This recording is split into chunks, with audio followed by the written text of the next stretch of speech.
Bonjour et bonsoir très chers abonnés de la chaîne Haute Tension Bongania Média.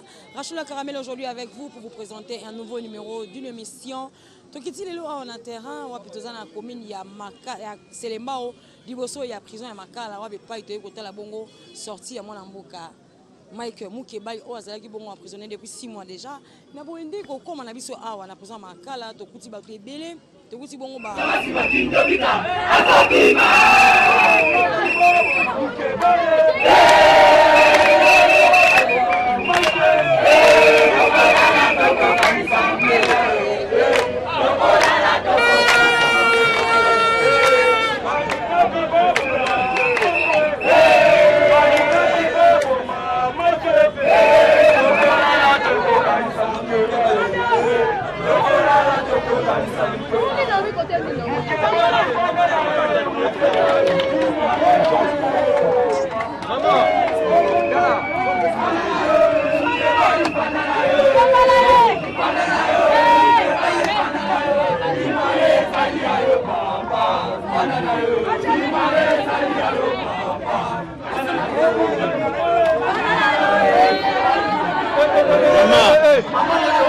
film à Raboyeté.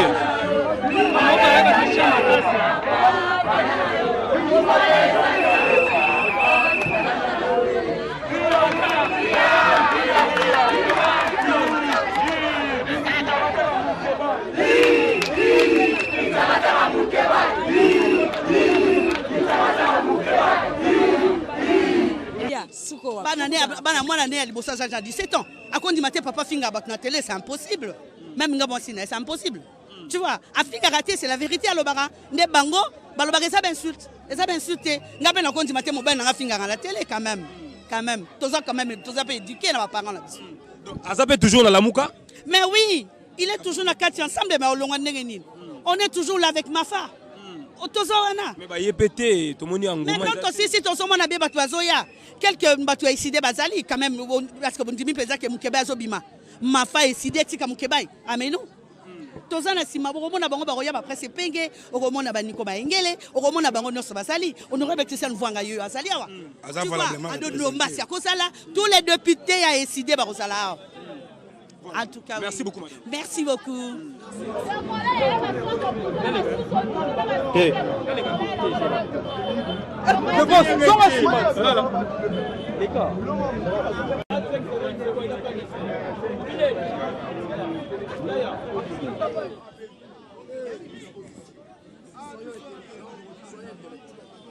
Le président de l'Assemblée provinciale a la mission de protéger les députés, n'est-ce pas quoi, provinciaux. Lorsque Moukeba se retrouve à difficulté, Godé pour s'exploiter en antichrist. C'est ridicule pour eux. Les trois viennent de gagner face à la mafia politique. Parce que la paix Moukeba, c'est un montage. C'est de la mafia politique. Un élément aussi fondamental et important, les notions élémentaires. Nous avons appris, nous avons entendu, il possédait 15 boutons. Ces 15 boutons tombent à nos débutants, tombent à nos débutants. C'est-à-dire, tout en étant détenteur de 15 boutons, vous ne maîtrisez pas les notions élémentaires du droit. Notamment quoi? Les caractères contradictoires. Moukeba, il n'a pas été entendu. Moukeba, il n'a pas été entendu. Ici, je parle sous contrôle des juristes. Je ne suis pas juriste. Parmi les éléments élémentaires du droit, notamment les caractères contradictoires, ce qui a échappé à côté de vous. Ça a échappé à ce monsieur. Aujourd'hui, la Cour constitutionnelle vient de démontrer les limites, aussi les infinités de ceux-là qui pensent faire de cette difficulté. Ils sont là, nous assistons, Kinshasa, aux enfants. Nous en sommes avec vous. Avez-vous entendu Godé dénoncer une mauvaise ici, c'est un pasteur qui veut sauver cette ville. Cette ville est en voie, n'est-ce pas, de disparaître. La ville de Kinshasa. Observez la ville quand il y a la pluie. Malheureusement ou heureusement, Dieu nous donne un gouverneur. Je ne sais pas, nous allons utiliser quel vocabulaire. Incompétent, oui. Sans vision, oui, sans vision. Gangster, oui, gangster. Parce qu'ils nomment les bourgmestres sans en avoir l'autorisation juridique, sans un caractère constitutionnel. Donc, l'homme de Yumbi, on peut déduire, c'est un gangster. Mais en droit, on les appelle les délinquants. Ceux qui ne respectent pas la loi. Le vocabulaire approprié, c'est un délinquant. Voilà. C'est ça. Je n'ai pas injurié. Je suis dans le contexte juridique. C'est-à-dire quoi? Les caractères constitutionnels. Que dit la loi lorsque la personne ne respecte pas la loi? Je parle sous contrôle de la loi. On l'appelle délinquant. Donc Chantilly doit revenir à la raison. C'est-à-dire, ce n'est pas dans sa compétence de nommer des bourgmestres. Et le même Chantilly, par respect du peuple congolais, parce que je me rends compte que l'Assemblée délibérante, c'est sa poche. Il faut que les Quinois sachent. C'est Chantilly qui a placé Godin comme président de l'Assemblée délibérante. Il faut la vérité maintenant. Vous comprenez? Godin, dans son identité politique, il serait une même plateforme que Jeannette Kabila. Mais il a menti au peuple. Et le peuple de Dieu. Il était de la société civile.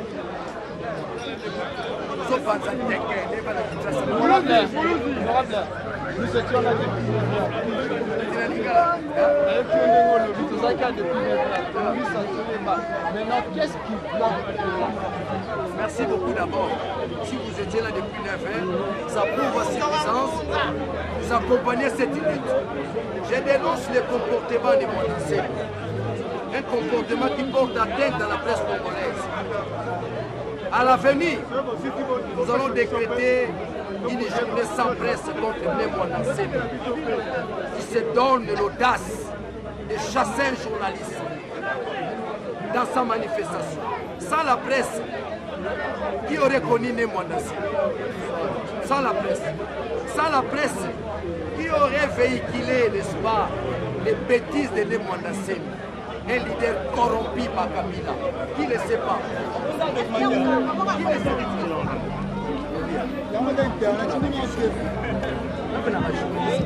Je vous pose des questions. Tu comprends? Le peuple, c'est une vocation. Les alliés, nous avons bien Maestro, maître. Ce que nous avons bien dit, on peut se Maestro.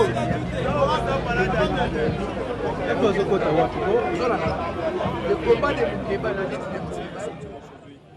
Oui, il est encore possible effectivement qu'il sorte aujourd'hui. Il aurait pu sortir il y a longtemps si les juges Bokona avaient signé à temps l'arrêt qui devait le faire sortir. Alors si au cas où il ne sort pas aujourd'hui, qu'est-ce que vous pouvez dire aux sympathisants et aux militants de décider parce que... Non, en fait, en principe, il doit sortir aujourd'hui. Si à la limite, il ne sortait pas aujourd'hui, c'est probablement pour demain, mais tout simplement, il faudrait que certains juges, comme par exemple les juges Bokona, qui doivent signer cet arrêt, comprennent que l'arrêt a déjà été rendu et que pour une simple formalité administrative, un député qui bénéficie de son immunité parlementaire, il ne peut plus traîner en prison.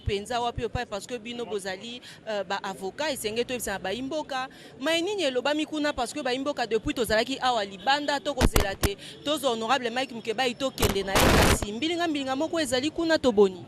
Non, en fait, biso effectivement en tant qu'avocat tozalaki okuta nandeko Mike, mais baninga ba avocat mosusu bazana niveau ya cour constitutionnelle. Parce que Boebi déjà arrêt et Pesamaki Oyo et lobby était ndeko Mike Mukeba il faut abima na prison mais procédure ezalaka que esengaka arrêt wana ba signer yango ba beti yango na machine ba signer yango pa ya zuzi pe ba pesi yango na procureur général o Moussa na eza ko komela prison ya koloba ete moto wana esengeli bobimisa ye. Mais malheureusement retard oyo ezwami ezali ndeko juge Bokona oyo esengelaki ya signé arrêt wana akomi na retard na cour constitutionnelle pe ye nde moto azali mwa kotraîner makolo mpona kosigné arrêt wana oyo ekopermettre que procureur général akomela na prison ya makala ababimisa ndeko Mike honorable Mike yango wana mwa retard ya moke ezwami eza na niveau wana. Maître Steve, oyebisa na baimboka awa te ba pesi bino liberté wana bofuti mwa lomeya moko to boni te kofuta na ndenge ya arrêt ya cour d'appel et pesamaki te cour constitutionnelle à rendre arrêt na ye conformément à Mibeko. Mais ndenge boza komona tango boza kosala procédure administrative ezalaka na mwa ba frais oyo bafutaka yango wana ezalaki payé, mais arrêt ezalaki rendu parce que ndeko Mike Mukeba honorable azalaki na raison na ye yango bazuzi bapesi arrêt na ndenge esengeli, surtout que ezali juge Wasenda oyo asiégeaki azali zuzi moko yo alobaka bosolo. Merci beaucoup. La nation. Topesa bravo na état de droit lelo libération ya ndeko Mike Mukeba. Oyebi Mukeba lelo en état de droit. C'est toute une vision.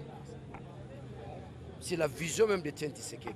Sur aujourd'hui thèse na doctorat, sa thèse s'articule autour de l'état de droit. Donc Tshisekedi a salela aloba makambo atanga na classe. Alors, vous avez utilisé l'état de droit. L'état de droit, c'est quoi? C'est là où la justice règne. L'état de droit, c'est quoi? Là où il y a l'autorité de l'État. Donc, Congo, tous en état de droit, mais tous aspirés à l'état de droit. Parce que au Talibo, quand on est état de droit, vous avez senti que vous avez le Koso.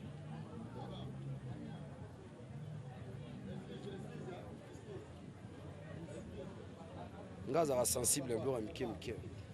Très sensible. Sensible. Je suis le général de l'armée citoyenne au Congo. L'armée citoyenne. On évolue. Donc, la procédure engagée pour arrêter Mukebai, c'est une procédure teintée d'irrationalité. Ce sont des notions élémentaires du droit, notamment les caractères contradictoires. Que Moutou, a Salimbeba, faut que yokae, ba yokaete. Na tambola na betando, pour na kotali sete, batoyo, bakoi na mbeba. Bandima kite, lelo cour constitutionnel kati, iyo, na ba papa na biso bazuzi, ne foro bazo sala, to tombola, bongo, justice mboka na biso. Bambate, esika justice ezali, nde mboka etombwami. Esika justice ezali te, bokomi bongo, bato na zamba, bokombongo banyama. Donc, la libération de Mukebai, c'est une bonne chose. Bravo à la Cour constitutionnelle. Parce que tout ça, il y a justice, ndeko honorable Daniel Essafou. Tout le monde a bon appareil judiciaire, vous allez renouveler. Vous allez quand même d'un point de vue. Maman Nanga, bino boye bara Daniel Savaza opposant Félix. Un opposant par définition, je suis censé critiquer. Yo na ndenge no na mayele mama na mono lati balinette. Oza muta mayele. On est en nomination, on est en permutation. Kaka mitona to mona. Oka juge okito, kaka bango ba permité bango. Les mêmes personnes, la nomination, on s'attendait à de nouvelles figures, une nouvelle énergie, un nouveau punch, un appareil judiciaire. Kaka batoualati, mambo na kebo ntimba kebo nzusa zongibo. Moi je suis en train d'appeler ça de la permutation. Et d'ailleurs, je me pose la question, ceux qui sont là bien à FCC, pendant moi oh non non. Il a fait ça de manière illatérale. Et si accord résume ma biso. Accord. O tata moura benga tuninga Daniel. Yango accord ango. Ya zabolo, ya nzambe oh biso toye barango te. Yoka base bazana bezo ba accord. Tango yoka base lelaki mambo Genève pour retirer signature.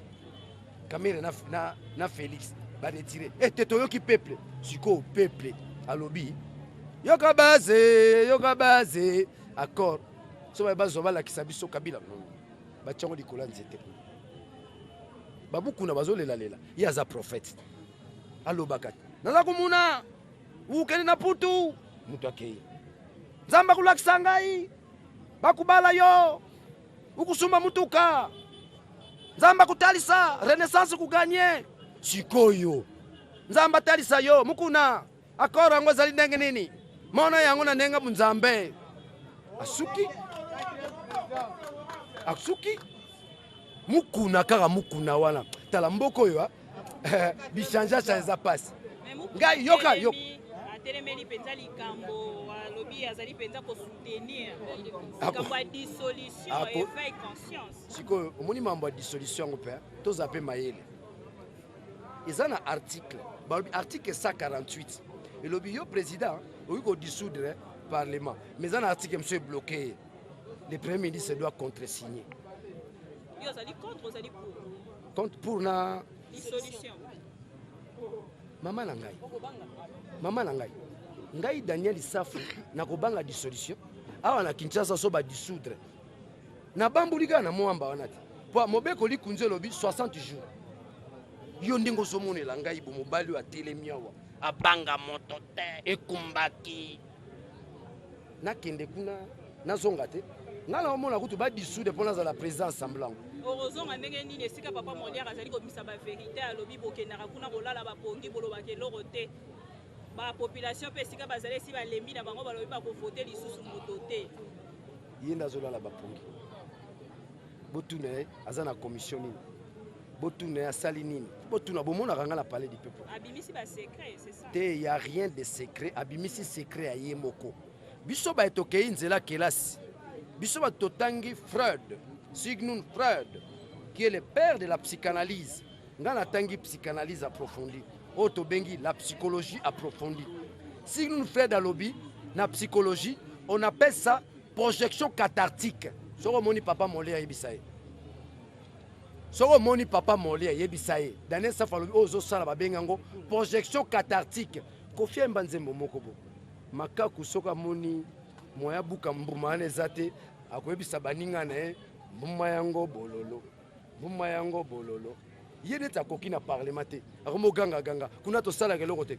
Moi je suis dans la commission défense et sécurité bino baimboka bomona kinga na ba mama veuve militaire na ba orphelin militaire bino baimboka bomona nga na kanyama kasese na lingi na kufa po to rataki crash o to kena bandeko nanga Colette Chomba to raté crash pour la nini kotala boni to koki bongo otombola production ya masangu na mboka na biso pour atteindre autosuffisance alimentaire.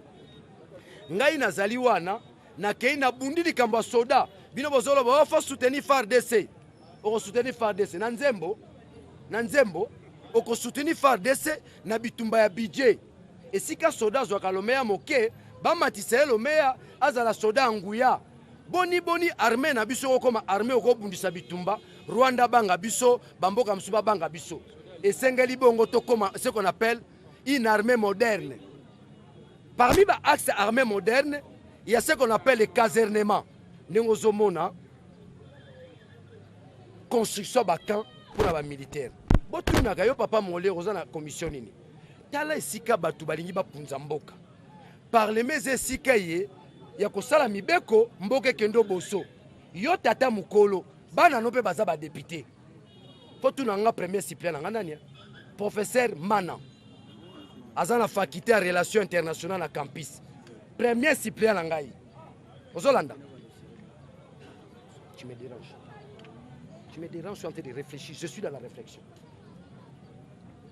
David Zonga aussi. Non, Zonga Sima, frère. Oui, bah, on monte à Bilo, on a bino. Les abattus nous soit FCC, comment va jouer, c'est ce que va jamais Kaboul, ok. Dans la zone, bah, azo filmé. Mais c'est ça. On te peut ça. Bana Kinshasa, bana Congo, na lo baboui. Bino ba journaliste. Bossa la débat na Molière. Ezali kamtia leki na ndenge na fingi. Bossa la débat. Bobengisi Daniel Isafu, bobengisi Molière. Moi je vais soutenir la thèse qui sous-tend par les Messengi Mayele, par les Mesesika Pasi na Musala. Na repesa bino ndakisa. Na kati ya ba commission, bogi okene Musala 8h aussi 20h. Par les Mes na plénière te. plénière eza esika parlement bakopesa babuku otanga parlement eza lokola kelasi soki otangaki te moza maloba na kati soki bokodébattre bapoint eski à l'ordre du jour bapesi bino badocument okotanga yango butu soki omesana kotanga buku te na parlement nde okotanga buku si tu n'es pas lecteur de par ta nature de par ton éducation intellectuelle ata komi député okotanga bomona kuna te badéputé asala 5 ans maloba te ezalaka te ozolanda mais olobi te soki député mo asali 5 ans alobaka te mais Thomas Lokondo alobaka te ye Molière olobela Thomas Lokondo te nga naza elenge nakoti esika na mbala liboso mais nakotala nani natali Thomas Lokondo oyo ndakisa mpo na ngai natali oyo natali wana njoli natali wana nazotala bakulutu na ngayo babandi musala yambo bazosala musala ngo lolenge nini ye Molière donc parlement na référence ezate aza papa mokolo aza collègue na ngai j'ai du mal na kolobela ye ça me fait mal mais eza malamu te okenda kozwa mbongo na parlement na biso nyonso mutu aluli parlement lokola Molière azate ya mema na bana na bandeko bakoma ba député azana mwana ne aza même député mokonzi na assemblée délibérante azala na respect na baninga azala na limemia parlement eza institution te yo sikoyo okobwakaka mai na mwana na balabala ata mbebe eza na parlement ngo na mayele na kibo papa ne akobimisa bosoto na balabala kuna tozaka qui sont pour qui sont contre retenez ces mots la projection cathartique ezaleli oyo olingo lati sango batu nyonso omoni bato baloba biso te yondo lala kapungi osala keloko te moi j'ai une production parlementaire na bundi likambo ya budget ya armée na biso esiko ezalaki moi moke tomatisi yango mosala député yango na commission na biso défense et sécurité armée eza na makambo ebele toza na bitumba bakoboma bandeko na biso na Beni esengeli bongo to alimenter armée oyo na molia kaka te tokoalimenter yango na nzela ya solde moto na monduki afutama malamu azala moto na semba azala moto na bwanya na nzelo azozoloka kotia na monoko zela na sisite soko zui kaka na parlement na to débattre ba sujet belé mokolo tozo voter budget mboka po bayeba te mboka eza bongo budget l'économiste balobi l'action budgétaire c'est l'identité ya mboka tale loko parlement ba pesi Félix ba pesi identité c'est-à-dire to voter budget pona ko sungaye akoba na musala bongo yo tango to voter budget les musala te baninga na biso ekofine bazo sala 2 semaines balala ate na Béatrice pona budget mboka bongo yo ko bwaka musala batu wana lokola musala zololo leka kuna to sala keloko te yenda sala keloko te ozola na ngai ye asala keloko te bon ye musala nezali émission babola comment moi esika na kobimela ngala sa émission babola soka za na respect na baninga ne ba député te biso pe tozana respect na été à la longue faut retirer ba parole à la télévision mais si ka zali ko ba wana ba tebele pe ba kei ba lobi ndeko honorable depuis to mona ndeko Mokeba akenda prison ndeko Daniel Safoupe on dira lo ba lisusu te to yebi te soki kaka na internet to na télévision moi ezali nini penza eleka esala te to mona kayo lisusu te ndenge ezalaki kala nazao ba mama tango likambo ezali ndenge population etelemaka honorable pas telemi na bango bazali ko déclarer to pe ko réclamer au mona na radio batu nini bazo réclamer batu nini bazo réclamer banana nazo ki akizenga population akizenga na musu bazali ko kumisa tous ces derniers temps dans des émissions comme ko kumisa kaka zela ngana kumisa Janine Mabunda yo sa journal la kisanga sika na kumisa Janine Mabunda moi j'ai vanté Janine Mabunda non tozo ba tant témoza jour ko tout la motuna te na loyenge la kisanga sika na kumisa Janine Mabunda ngana ko une éducation refléter mon tout. Je suis le fils d'un docteur. Mon père m'a pas éduqué na flatterie. Na refléter Janine Mabunda na bundisi bango 19 ans na mboko. So na kina nzana ngana senga kabila kolia. Félix wana zawa na zalaki moko akulutu na ngana bitumba. So na nzana okene pas Félix. Boni bozotala monena mutute. Boni basalango na Congo.